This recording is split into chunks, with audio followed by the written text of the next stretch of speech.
He's done it. Bachira Meguru has just torn the Nigerian defense to shreds and put Japan on the board. This was not just a goal, people. This was a message. This is what happens when Isagi evolves into the terrifying puppet master of the field, and Bachira finally lets the monster off the leash. Nigeria thought they had it all figured out. They had the physical advantage, they had the stamina, and they had their star player, Onazi. What they didn't have was a plan for this.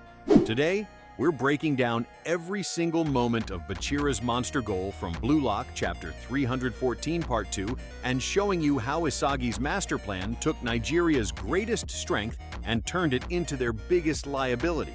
All right, let's jump right into the beautiful madness. The Chapter 314, Part 2 throws us straight into the action. We just saw Onazi, Nigeria's unstoppable physical beast, block a key pass meant for Isagi. He's standing there, all confidence, basically telling Isagi, "You're not scoring while I'm here." And he believes it. With his insane stamina, he's everywhere at once, a constant force on offense and defense. For Nigeria, he's the perfect weapon. But this is where the new Isagi Yoichi, the one forged in the Neo-Egoist League, shows up. This Isagi, with his meta-vision, sees things differently. He looks at Onazi and doesn't see a perfect player. He sees a fatal flaw. While Onazi is still talking trash, Isagi just smirks. That's the moment it all clicks. Isagi realizes that Onazi's entire game is built around one thing, being near the ball.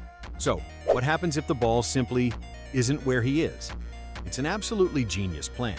If Onazi is only valuable when he's on the ball, then the best way to beat him is to make him chase ghosts, lure him in, bait him, and then play completely around him. Isagi figured out that Onazi's confidence is really just arrogance. He relies so much on his physical gifts that his movements have become predictable to a player as smart as Isagi. And with that single realization, the entire match is about to flip on its head. Japan isn't just playing soccer anymore. They're setting a trap for the heart of the Nigerian team. This is where the plan becomes a work of art. As Isagi is tying up Onazi in their little chat, the gears are already turning everywhere else. See, this wasn't just Isagi's idea. It's a full-on Blue Lock operation. The Nigerian player Kuso sees it happening from a distance, but it's way too late. He realizes that while not all of Japan's players can handle Nigeria's raw power, a few key players know the mission. He spots Ryo Mikage and Tobito Karasu, and he understands their role. Their job is to play a high-level game of keep-away. They either move the ball to spots Onazi can't possibly get to, or they deliberately pass it into zones that pull Onazi out of position, forcing him to chase and leaving a massive hole in the defense. They are actively turning their biggest threat into a non-factor. Isagi, having set the bait, makes his move. He gets a pass, and just like he knew he would, Onazi comes charging at him. But Isagi has zero intention of fighting him. The second Onazi commits, Isagi just calmly slots the ball over to Meguru Bachira, who's found a perfect pocket of space.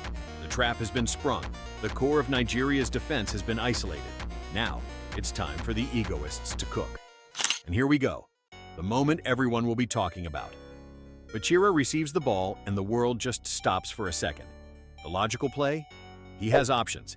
Isagi is there for a 1-2 pass. The king, Rinatoshi, is crashing the goal, demanding the ball.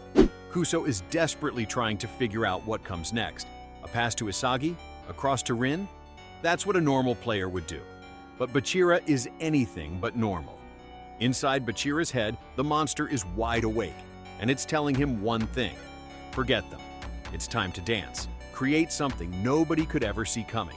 And Bachira listens. He ignores Isagi, he ignores Rin, and he decides this is his stage. He's going all the way. What happens next is pure, unfiltered football magic.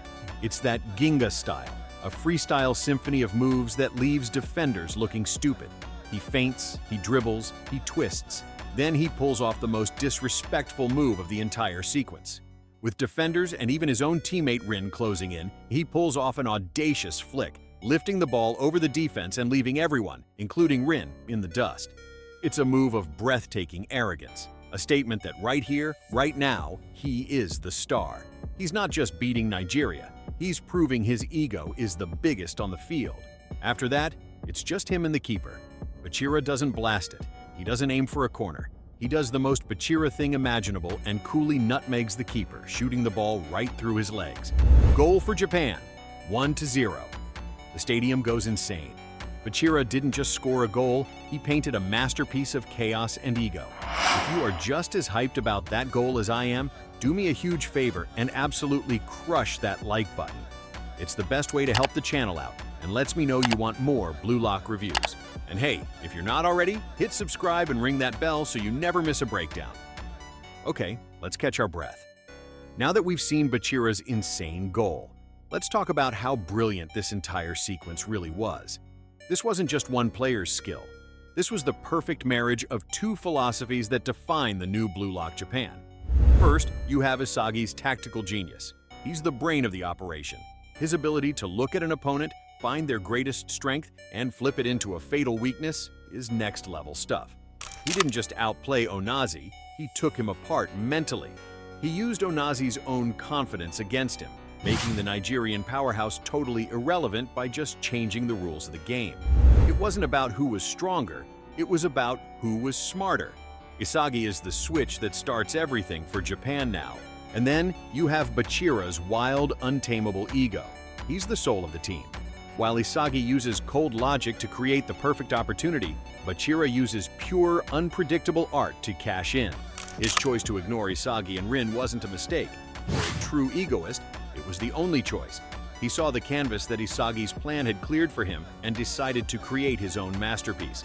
That flick that left everyone behind was the exclamation point. It was a message to every single person on that field, teammates included, that he's not a side character. He is the monster, and he will devour anyone who gets in the way of his goal. This is what Kuso realizes as he watches the ball hit the net.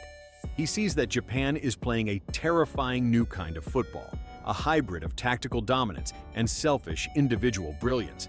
It's organized chaos. It's a team of selfish players who are so smart that their individual plays somehow work together to create an unstoppable attack. Isagi set the stage, but it was Bachira's ego that stole the show. So, what does this ridiculous goal mean for the rest of the match against Nigeria? First off, the psychological damage is huge. Nigeria's entire strategy was built around their invincible player, Onazi. Isagi and Bachira didn't just beat him, they made him look silly. How does a team bounce back when their core has been so completely exposed? Nigeria has to find a new game plan right now, and against a team as smart as Blue Lock, that's a nightmare. This also lights a fire under the Blue Lock players. Bachira just threw down a serious challenge. How is Rin Itoshi going to respond? We know Rin cannot stand to be upstaged. Seeing Bachira score a goal, that flashy is absolutely going to send him into destroyer mode. You just know he's going to try and top it. And what about Isagi? He played the puppet master perfectly. He created a goal without ever taking the shot himself. This proves his new philosophy of being the tool that makes Japan the best in the world. But will he keep setting others up? Or is he waiting for his own moment to strike? That field is now a pressure cooker of clashing egos, and this goal just turned up the heat. What do you guys think? Can Nigeria counter Isagi's brain? Or is this just the start of a blowout? And who do you think scores the next goal for Japan? Let me know all of your theories down in the comments. What an absolutely incredible chapter. Blue Lock 314 Part 2 gave us everything. A strategic masterclass from Isagi and a legendary goal from Bachira that we'll be talking about for a long time. This is the evolution of the Blue Lock project in action. It's not just about finding the best striker anymore. It's about building a team of monsters so brilliant that their selfish desires create an unstoppable force. Bachira's goal wasn't just the first goal of the match. It was Japan announcing a whole new philosophy of football to the world. This game is far from over, but Japan has fired one heck of an opening shot. The hype is real, folks. Thank you so much for watching. If you enjoyed the review, please don't forget to like, comment, and subscribe for more Blue Lock content. I'll see you all for the breakdown of Chapter 315.